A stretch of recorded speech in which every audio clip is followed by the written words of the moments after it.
अस्सलाम वालेकुम। इलेक्शन के हवाले से दो अहम खबरें थी, सोचा आपसे शेयर करते चलें। सबसे पहले आपके इल्म में होगा कि एक मशीर हैं अहाद चीमा उनका नाम है, और ये पीडीएम हुकूमत में शहबाज गवर्नमेंट में भी काम कर चुके हैं। और जब शहबाज शरीफ पंजाब के वज़ीर आला थे तभी उनके साथ इन्होंने काम किया, और उनके जो हैं वो ख़ास बंदे समझे जाते हैं।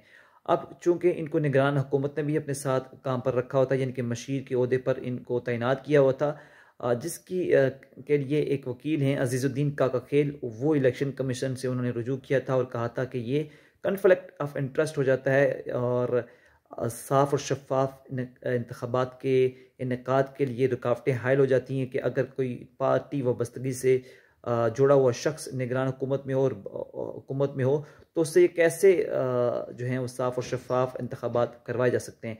तो उस पर इलेक्शन कमीशन में समाअत हुई और इलेक्शन कमीशन ने अहाद चीमा को ओहदे से हटाने का हुक्म दिया था। फिर बाद में ऐसा हुआ कि उनके हुक्म को इस्टेब्लिशमेंट डिवीज़न ने नहीं माना, और बिल-आखिर आज वज़ीर-ए-आज़म ने जो है वो इस हवाले से इस बात का नोटिस लिया, और अहाद चीमा को हटाने के हवाले से समरी जो है वो वज़ीर-ए-आज़म को अरसाल कर दी। तो नंबर एक ये खबर होगी कि मशीर अहाद चीमा को ओहदे से हटा दिया गया, यानी कि शहबाज शरीफ के जो ख़ास बंदे थे उनको आम इंतखाबात के जो है के पे असरअंदाज ताकि वो ना हो, आम इंतखाबात को जो है वो किसी हवाले से वो रुकावटें ना डालें या उस पर असरअंदाज ना हो, उनके ओहदे से हटा दिया गया। अच्छा, इससे जुड़ी खबर है कि आज चीमा के करता धरता थे डीसी इस्लामाबाद और आईजी इस्लामाबाद। सुना है कि उनके बड़े गहरे मरासम थे, और डीसी इस्लामाबाद और आईजी इस्लामाबाद को पहले भी इलेक्शन कमीशन ने एस्टेब्लिशमेंट डिवीज़न को 2-3 लेटर लिखे कि भाई इनके ओहदे से हटा दिया जाए, लेकिन उनकी बात नहीं सुनी गई। उनका कहा गया कि भाईजान रिप्लेसमेंट अभी नहीं मिल रही, फ़लाँ नहीं मिल रहा, ये नहीं हो रहा, वो नहीं हो रहा, तो इनको ओहदे से नहीं हटाया गया था। तो आज जो हैं वो वज़ीर-ए-आज़म के जो सेक्रेटरी हैं उन्होंने लेटर लिखा एस्टेब्लिशमेंट डिवीज़न के सेक्रेटरी को कि इन दोनों को भी ओहदों से हटाया जाए, यानी कि इस्लामाबाद के डीसी और आईजी इस्लामाबाद को भी ओहदों से हटाया जाए।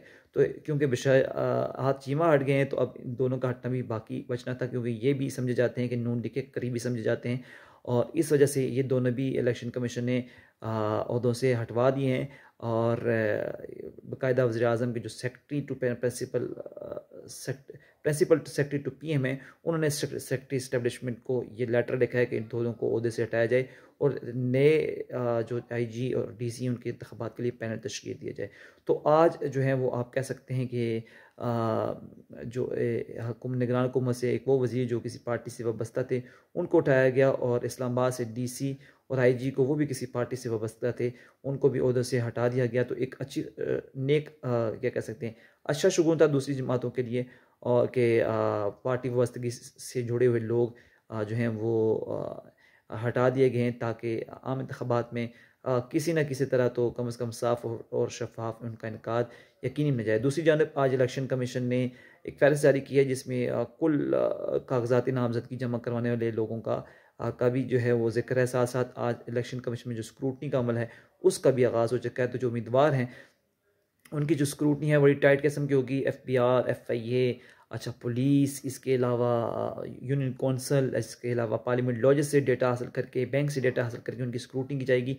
और अगर कोई बड़ी सख्त जो स्क्रूटनी का अमल होगा, साथ साथ जो है वो स्क्रूटनी के अमल में जो है वो मुख्तलिफ इदारों से भी मामलत ली जाएगी। पिछली दफ़ा भी यही हुआ था, और इस दफ़ा भी यही रिपीट किया जा रहा है। तो स्क्रूटनी का अमल बड़ा सख्त होगा।